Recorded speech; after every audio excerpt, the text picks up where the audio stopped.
So this is probably going to be a video broken up into multi-parts. Um, I'm probably just going to do these, do this video like 10 minutes and then break it up into things because the actual video I'm responding to here is 20 minutes and 5 seconds. This is from a group that's called Say No to Sadomasochism. It's run by an organization called antiporn.org. Okay. They are from everything I can gather, a far left anti sex group.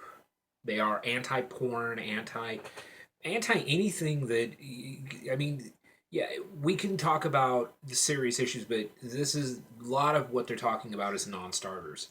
So what this video is, and I'll put a link to it below, is 5 myths of BDSM, and we'll get through as much as we can. I'm going to start and stop it. You'll hear the audio. We'll take it from there. So the graphics aren't even worth showing. Welcome, one and all, to Say No to Sadomasochism, the channel that gives you the truth about sadomasochism with No, they don't. out all the spin. No, the thing about it is they are spinning it. They're telling you information without all the proper context. They are just, this is a lot of what I've seen so far off of this channel is just BS. So let's go forward. I'm Republic of Sandals, a volunteer for Say No to Sadomasochism, and today I've lined up the top 5 myths of BDSM. But before we begin, some of you might be wondering, what is BDSM? BDSM is an acronym for Modern Sadomasochism. For more information, Modern sadomasochism. That's what he said. BDSM is an acronym for Modern Sadomasochism. BDSM, and he actually goes through this later, or in a different video, means a lot more than just sadomasochism. It encompasses a lot of stuff. It includes submission. It includes bondage. It includes just a whole a massive amount of things. And just to dumb it down to modern sadomasochism is pathetic. On the meaning of BDSM, please consult our description, which can be found below the video. Now we've got that cleared up, let's see what else we can uncover. In 5th place today is one of the most common myths, not just in BDSM, but also sometimes in general. Pain is pleasure. Okay. He's already made a major issue here. It's not a myth. There are a large percentage of people within inside the community that find pleasure in pain. It is not a myth.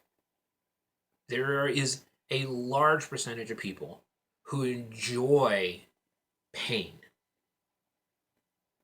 Given in the right way, in the right context, you ask somebody who is a pain slide if pain is not pleasurable. Okay, no, they may not enjoy the dentist, but they enjoy when they get flogged. So we're already starting off on a good foot here. By the way, he's showing a picture of dopamine. So just so you know what's happening. It says dopamine stops pain.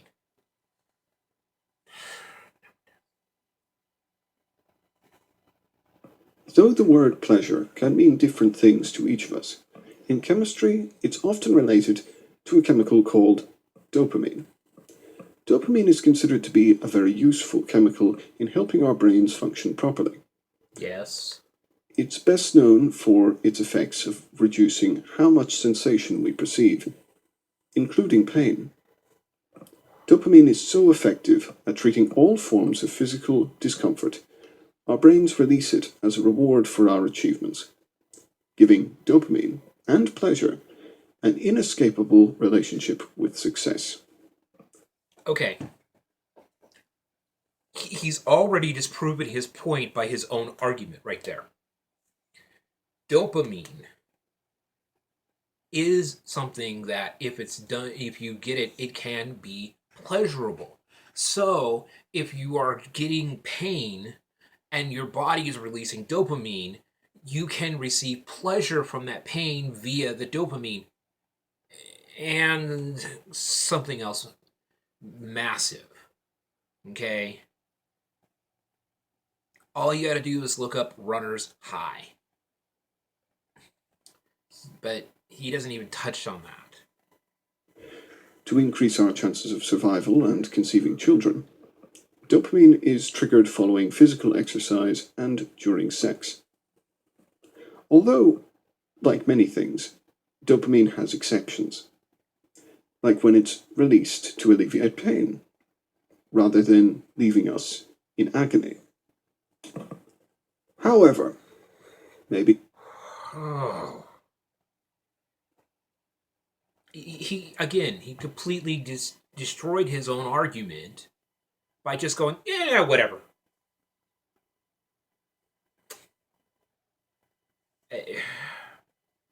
chemistry isn't your thing, and instead you want to understand pleasure and pain spiritually. Don't worry, we've got you.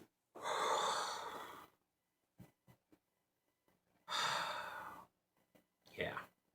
He has a picture, his picture up here is, it says, the pleasure principle, Sigmund Freud. Yeah.